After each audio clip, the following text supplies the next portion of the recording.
I love how you say, the real, because to be quite honest with you, the level of honesty that both of you have always given me throughout the years. That's why I've always had such mad love and support for y'all, because y'all always honest. If you can't say something, you're going to say you can't say something. Right. You ain't going to lie to anybody, and you're going to give them straight. You're going to give it to them straight. And I know how y'all were when it came to your damn teammates and your contemporaries. If you had to check some dudes with some honesty, you just never, ever hesitated. So I love that. Now, speaking of that, and we'll get back into the podcast a little bit later. But in the interest of honesty, what the hell did I see last night? I thought I was going to see the King James, show up and put a halt to Kawhi to some degree by saying, excuse me, you must have forgot who the hell I am. That is not what happened. I'm going to start with you, Steven Jackson. What the hell did I see? I didn't see that either. I think he wanted AD to be Superman. And AD tried it, but he just didn't have it last night. And there's no way you can have a guy like KCP play 27 minutes and don't score. Like, that can't happen. But it's real simple to me. You had dogs out there, and you had cats. The dogs won the game last night. The Clippers came, they fought, they scratched. They came in there with the attitude of, oh, y'all thinking the Lakers, we just going to lay down to the Lakers and LeBron and AD? No. We got dogs. We coming to scratch, and we going to fight to win this game, and they took it. Yo, go ahead, man. I think what we saw is the first game of the season. To me, my whole narrative this summer was the Clippers are a more complete team, or a team that has better chemistry from the rip because they're only adding 2 new players. The Lakers are adding 13 new players, plus a whole new coaching staff, and trying to figure the situation out. And what I saw from LeBron last night was just more of trying to figure out what their style of play is, what their identity is going to be. They loaded up AD a lot. I would like to see them be a little bit more creative as far as the way they get him the ball with dribble handoff, pick and pop, screens. They just kind of drop forward the whole time and let everyone play off them. So I just think what LeBron was a little more passive, which kind of threw him out of his rhythm. But I think he just wanted to see what he was going to get with AD and how the team was going to react to it. By the way, y'all can take y'all headphones off. I got the calls. You relax without the headphones. But let me say this to you. You see, here's the problem, and it's a good problem. But here's the problem that I have with this damn podcast of y'all's right now. Let me tell you what it is. This dude, cats and dogs. You come from that intellectual perspective. You're just smooth, and honest, and slice and dice you. But you actually make people feel good about it. You understand what I'm saying? You actually make people feel good about it. Steven ain't trying to make nobody feel good. I think we play off. Make people feel good, Matt Barnes. It's a balance. I think we play off each other well. But like I said, it's the first game, and obviously this is a hyped matchup. This is, to me, it's still going to be the Western Conference Finals.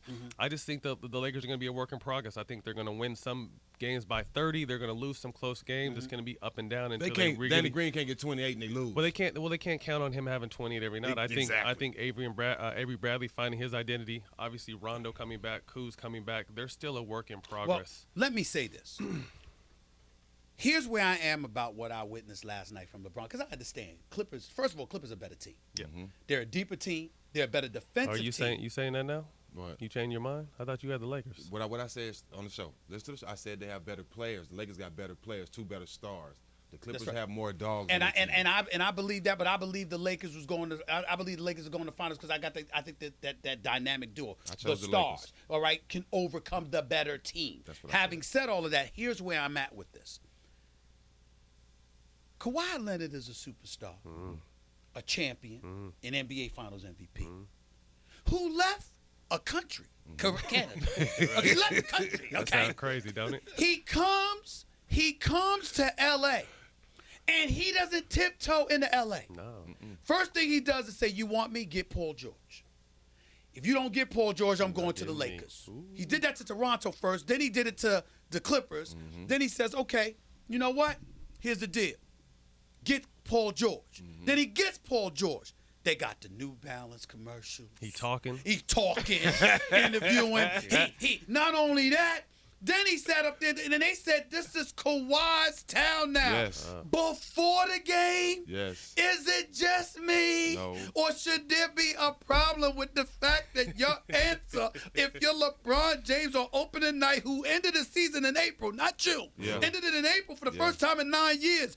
This is the first time we've seen you since April, and your answer is to defer to Anthony Davis. Does no one have a problem with this? I do, because this has been my whole knock on LeBron since he's been in the league. You don't have that Kobe in him, that dog in him. Like, it's this game. Like I was hyped for that game, and I knew I wasn't even playing. But to be able to go against Kawhi and play in Staples Center against the Clippers, like that game, you should have let everything hang out. You should have been in your playoff mode from game one. And that's always been the knock on LeBron. He don't have that Kobe, that dog in him. I just think it didn't show.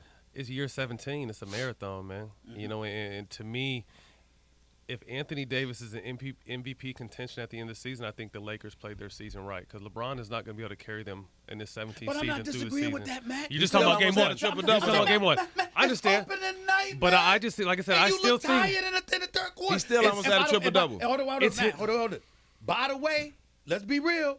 He looked tired after Kawhi Leonard dropped the 7th straight basket. It wasn't before. It was after. Yeah. Now, if you came out open and tap looking tired, I'm going to sit up there and say Father Time. Yeah. But if it's after Kawhi gives it to you in the second quarter, we have a problem. That's mentally and physically draining. But it's his 17th opening night. You know what I mean? So, like I said, I think we're going to work this L.A. battle the whole year, and it's going to be hot and cold, back and forth. But I just see bigger picture for Bron. Like I said, I think he's filling his teammates out. Obviously, he could have came. He shot 19 shots. I just think they weren't in his normal rhythm because, like I said, they slowed the ball down and tried to load AD up and see what they had.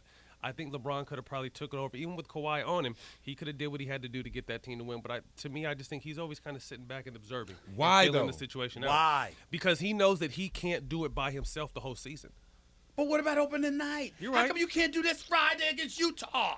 How come it had to be opening night against Kawhi? Hey, Utah's going to be tough, too. I understand that, but opening night against right. Kawhi I feel what you're saying. in your town, your city, the saying. brothers clearly coming for you. And this is where, this way I got to get on Matt here. Because I don't recall anybody just getting in your face, coming at you and announcing they coming for you and you do nothing. No, I don't recall that. That's not your makeup, Matt Barnes. That's still not going to happen. That's still not going to happen. Thanks for watching ESPN on YouTube. For more sports highlights and analysis, be sure to download the ESPN app. And for live streaming sports and premium content, subscribe to ESPN+.